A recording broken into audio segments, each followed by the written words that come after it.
joining via Second Advent Radio, we welcome you, whether you're in your vehicle, in your home, in your office. We want to say a special good day to all those who are listening from their offices. And we trust that when you get home, you will share the information with your spouse. For those of you who are joining via our social media platforms, we welcome you just the same. And before we go any further, we want to invite Pastor Adams to have a word of prayer. Okay, welcome everyone, and shall we pray? Father, we just thank you again for the privilege we have on this broadcast to share specific knowledge, information that will help in the improvement of our respective relationship, our marriages, our family. And we just pray, God, that as we come together again on this platform, for this another installment on this Marriage Encounter program, that you will be here to bless us on our thoughts, our discussions, and may our listening audience benefit in a significant way, even as we talk to these very crucial and pertinent issues again for Christ's sake. Amen. Amen. Last week, we began discussing conflict. We have been talking about conflict for a while, and we're taking a lot of time on conflict because it's a major issue in marriage. But we are looking at conflict from the perspective of those who do not like boundaries. And Pastor Adams, it's a reality that we don't really like. The average person doesn't like when they're told that they're wrong, when they're told, hey, listen, you need to change your ways. You are doing something that makes me uncomfortable, and I have put up with it long enough, and that's it. We don't like that kind of talk. We don't like boundaries a lot of times. And that's what we started talking about last week. All right? Well, yes, and I did comment that if we are not prepared to deal with the issues of boundaries, and because this is what is an integral part of marriage and the family, then I am not so sure that, well, those of us who are married already, we have got to accommodate and adjust it, change our behaviors. But if you are not somebody who is going to be interested in boundaries and being accountable and responsible and allowing freedom for your spouse, and so then you ought to stay single because there's no other way. Once you make a major decision, a commitment to be married, you have to be able to deal with these issues that we are discussing here right now. How do we look at the boundaries, and how do we manage these conflicting situations while we own our own individuality, but yet find common grounds as we mature and grow together in the relationship. I want to kind of put you on the spot, Pastor Adams. Not so much put you on the spot, but I want to ask a question, because you just mentioned something that is very interesting. If we're not prepared to give people their freedom, I think I heard you say, that we're not prepared for marriage. Now, there are some persons, men in particular, there are some men, let me put it that way, and gentlemen, don't shoot me now, but there are some men who believe that when they take onto themselves a wife, that they really own this person, and this person, I've heard people say, well, a wife is a helpmeet. The wife is my helper. The wife is supposed to go at my beckoning, respond to my call, do what I say. I own her. She is accountable to me, but I'm not accountable to her. How do you respond to somebody who views marriage from that perspective? Oh, you don't own the person, right? That's, you see, because just looking at the basic covenant of marriage, what it is, suggests that you don't own the person, because the institution itself belongs to God. It's not something that the state came up with. And God himself has given us our freedom, our boundaries. And when we enter this institution, we have a commitment to love each other unconditionally, 100%. And we have been discussing all the time that it is the love that we have for each other and so on, that covenant love that allows for us to embrace the differences and to give each other their freedom and their individuality, to exist as separate persons, um, you know, to go after their own God-given path, destiny, however they are endowed. We cannot look to stymied or curtail a person's life or growth or development, or because we want to control. That is not love at all. That sounds like something else. That can't be love, right? Love allows for freedom, but we are saying all the time, we stress within that freedom there are boundaries. You I see, like there are to boundaries.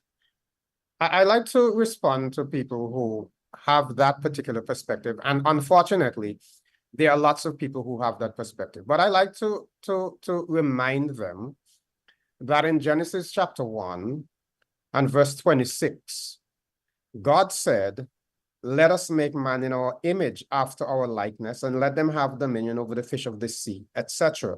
And verse 27 says, so God created man in his own image.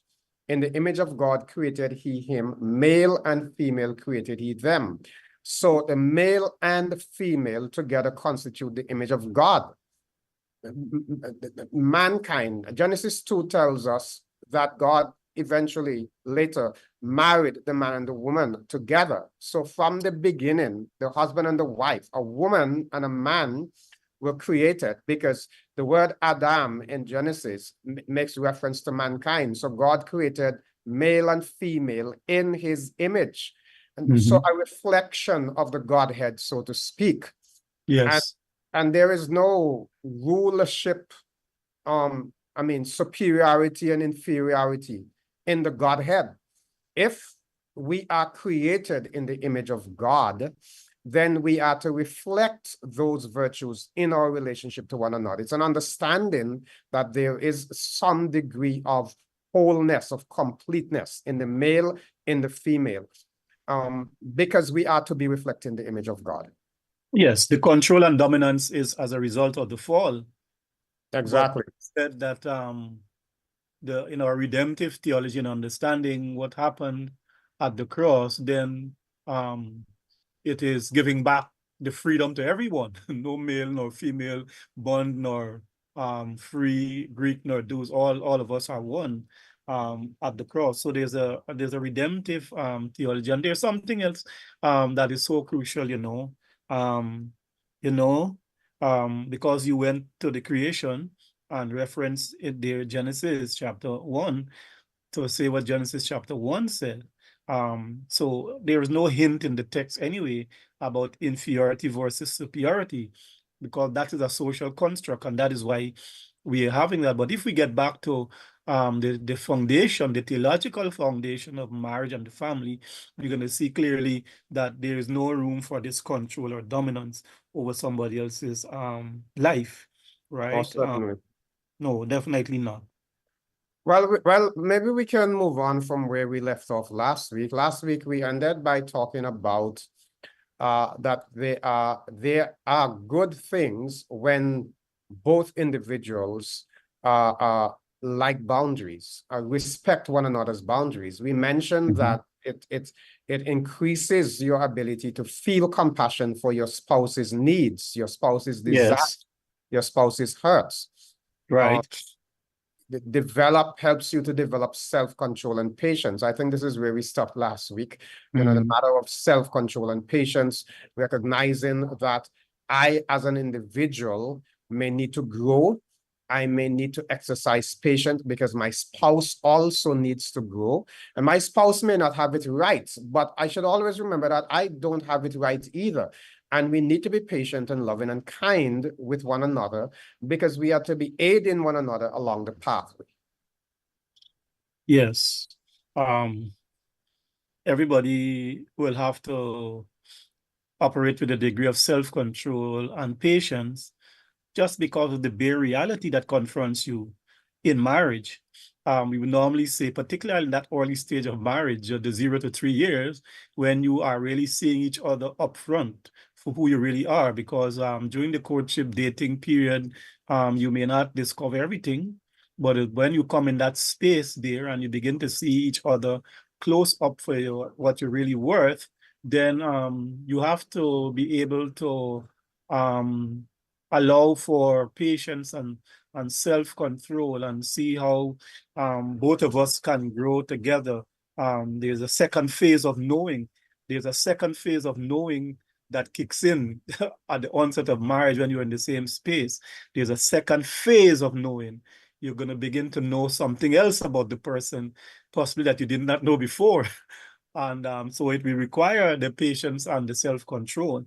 And that's why we normally say that the patterns are set in the that first stage of marriage, the first 0 to 3 years of marriage, the pattern, the stage is set. So if people can do this thing that we're talking about now, could get this, what we're talking about now, appreciating, understanding boundaries and all that. If people can get that in that first stage or phase of marriage, it becomes easier for the other stages of marriage.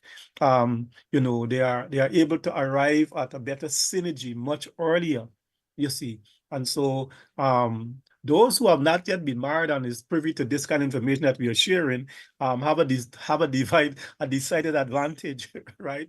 Because Right, they right, it's can be able to interesting. put these things to work. It's interesting that you said that, because I was just going to say, from time to time, individuals listen who are not yet married. And I want to take the opportunity to say something, because unfortunately, some persons have what we call circumstantial marriages.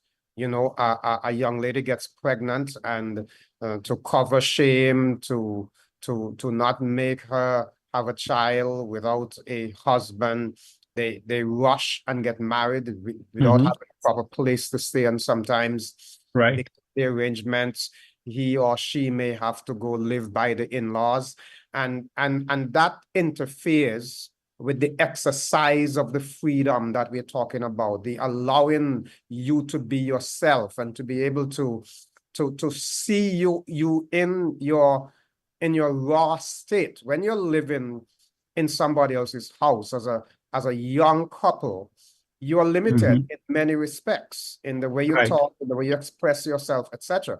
So when you start out, and this is for those who are not yet married, when you start out with these kinds of limitations, it puts you at a very serious disadvantage.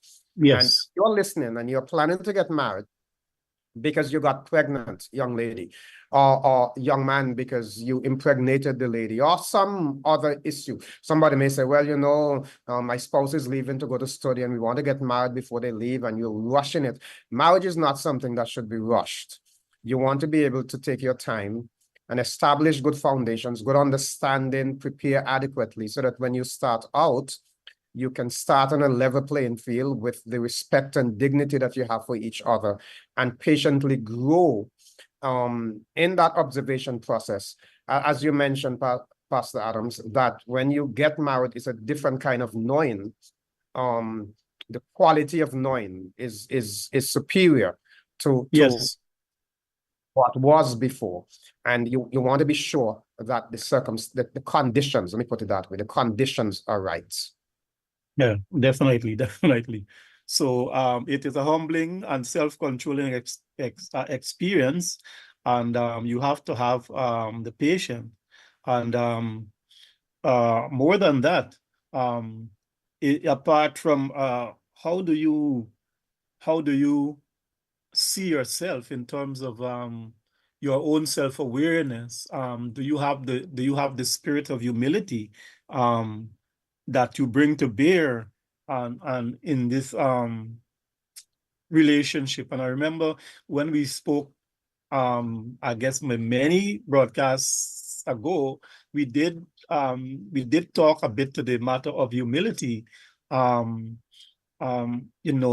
we don't like be too hard on our spouse when they are in the fault, the one that is at fault, because even when we have to point out that wrong and that shortcoming, we should do that with all sense of humility, because we have our own foibles and our own shortcomings as well. And sometimes we don't want to come across to the person as though I am at this level and you're at that level and I am better than you, and so we must, that humility is so very, very important. We must have that sense of humility, um, because it's we have to understand the reciprocal nature of marriage, or how we have to treat with these situations, right? Right. Because Well, sometimes it might be the other way around. Pastor, I like to use the analogy of athletics in illustrating boundaries, because you're raising the issue of humility there, right? If you're running a race around the track and you don't stay in your boundary, you can obstruct somebody else, cause them to fall. You yourself may get obstructed and fall and drop out of the race. You may become disqualified, etc., if you don't stay in your lane. And the lane is marked on either side. Every time you look down and you see the line, when you realize you're drifting over in the other person's space, you have to realize I'm running out of line. That requires a level of humility. If you're going down the track thinking, this is my track, nobody else can tell me where to run, you're going to get yourself in trouble. So you have to know that a particular space belongs to you and you have to stay in that space. Otherwise, you're going to run into trouble. So when my spouse, as you're talking about humility, when my spouse tells me that I'm overstepping my boundaries by telling her what to say, how to say it, that's overstepping my boundaries. Definitely. If I'm not humble enough to realize, hey, I'm stepping out of bound and get back in bound, if I think nobody must tell me how to speak, I speak how I want, that attitude, that boastful and pompous attitude is not going to do me any good in my relationship. So humility is definitely necessary in a loving relationship. Yeah, because remember what we're talking about in this section here. How do you deal with somebody who is not a boundary lover? And a person who lacks humility obviously will not love boundary, because I have to have my own way. I'm not going to be humble enough to apologize to you, to give you the right, or to show some preference, or to respect your point of view, or to accede to the fact that your opinion or your point of view might be right on this particular thing. If I am not humble, I would not be able to do those things. I might want to be, just I am wrong, but yet I'm strong. I don't want to take responsibility. People who are humble will take responsibility, will admit, will want to seek forgiveness, will want to, do all of these things that are necessary for the harmony of the relationship, not just about yourself, but about your spouse, who is in this very close-up, intimate relationship about you. Marriage is a selfless thing. Self has to be dethroned. And I was reading, somebody asked me something 2 weeks ago, and I went back to a very, very, very important quotation from one of my, no, I was going through reviewing something that I needed to add it to my notes for the intimacy presentation that I'm putting a new one together. And I came across such a beautiful statement, and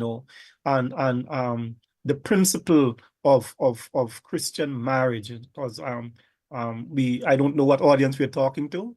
I don't know what our audience is like that we're talking to right now, but if you are a Christian person on this, listening to us on this broadcast, you would know that when we have a sense of Christ-likeness, and we are close to him in our walk and devotedness, and so that experience causes us to humble ourselves, because the nearer we come to him, the closer we become to each other. And as we become close to each other, we necessarily don't see ourselves in the light of the other person, we see ourselves in the light of the person who was so meek and humble. And he wants us to be like him and relate to each other in our marital relationship or familiar relationship, with that spirit of love and humility and care and compassion, as we spoke about in the last broadcast, right? So it is so important for this kind of a connection. When it seems impossible, then it becomes possible when we are connected to him, right? These qualities that we're talking about, sometimes they just don't come and like that. And because of our circumstances, our family of origin, where we came from, our experiences, we might have had adverse circumstances that does not kind of predispose us to have these kind of qualities. And so that kind of a self-awareness must be there. And how do we grow in this area to become understanding and compassionate, and to show humility and to have self-control and all of that? It is such a beautiful thing. It certainly is. And if I may just add one thing, we can squeeze this in, I believe. Another important benefit of loving boundaries is that you appreciate your mate for who your mate is, not for what you can get from them or for how useful they may be to you. Now, this is a hard one. It's a big one. So I want to break it down a little bit and say you are appreciating, we learn rather to appreciate our mates for who they are. I must be able to see my mate for who my mate is, outside of what usefulness I can get from my mate. So it's not just about my mate filling in for my lack, but I must be able to value my mate because my mate is an individual, is a complete individual. And boundaries say to me that this person is a complete person. And this person can survive without me, can survive meaningfully without me. So they're not married to me because they can't do without me. I think it's important for us to have that realization, because some people get married and think that, well, if I walk away, this person dies. No, they won't die. In fact, sometimes they may be better off, right? They thrive. Exactly. I didn't want to say it that way, but indeed, that's the truth. That's the truth. That's the truth. That's the truth. And the reason that is because we may be hindering the individuals because we are not open enough, we are not humble enough, we are not willing to accept the reality that this is a complete individual who can make decisions, who can contribute to the marriage equally as I can contribute to the marriage. And when we don't have that mindset, we frustrate our spouses and create all kinds of challenges, all kinds of conflicting situations. Yes, and I believe that this statement is reflecting what we said. I think it's 2 broadcasts ago. This is where we kind of see the value in our spouse, the value. Sometimes we talk to well, I'm hearing that term. I've been reading some cross articles, and I'm hearing that I've seen quite some writing recently about marriage and relationships in some public on social media and so, and that is what people have been talking about. How do we value somebody? What do you bring? Yeah, the term say, what do you bring to the table?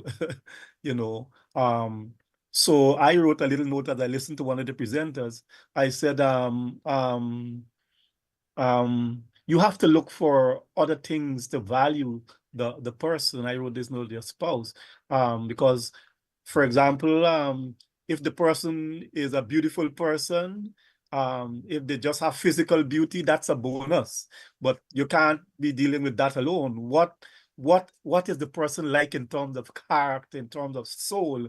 Can you really be tied to this person, and the two of you, as we say in terms, can be really soulmates? Of what value is this person to you? What value does this person bring? Is so very, very crucial, so very important. And that's why you have to look, carefully before you make this decision. This final decision as to deciding to say I do. I think our time is fast expiring, but I wanted to put in this point, Pastor, just to strengthen what you're saying. It's really important that it's more than the physical value, or it's more than one particular characteristic, because Yes. things can happen. If you marry a person because they're pretty, time may change that. The individual may get into an accident or Yeah. some illness or something to that, or age itself may cause Mhm. to change. I remember one time having very, very early in my ministry, just as we were starting out with marriage seminars and that kind of thing. And one of the exercises was for couples to get together and to say what attracted them to one another. Well, here was this couple. The gentleman was, I'd say maybe 185, 190 pounds. The wife was closer to 300 pounds. And when he said what attracted his wife to him is that she was slim and slender, weighing just 105 pounds. Now she Mhm. was 300 pounds. Now, if Right. that was all, you would see the issues. Yes. If he didn't see anything beyond the physical appearance, time, after years of child rearing and other issues that were Mhm. involved, the woman had gained a lot of weight. And you ought to Mhm. be able to have something else. You ought to be able to look beyond the physical appearance and find genuine connection. It's about valuing the individual for who the individual is, apart Yes. from what they can contribute to you personally. Right. Right. But Definitely, sir. our time is up, so we're going to have to stay here Wow. and just encourage you to join us next week, because we're going to continue and we're going to move into some more interesting things next week. We move on, we're going to get into deeper waters, and we trust by the grace of God that you will join us. And again, we want to remind you that we have marriage encounter every Thursday morning at 10:30, repeat at 6:30 p.m. on Second Advent Radio. And of course, we are on the social media platform, Second Advent YouTube page and Facebook, and on SLC Adventist SLC Church channel at 2 p.m. on Saturdays. That's all the time we have. If you have questions, comments, or concerns, you can drop us a line at marriageencounter@slcadventist.org. That is marriageencounter@slcadventist.org. Org. Ba ba ba bum, ba ba ba bum, ba ba ba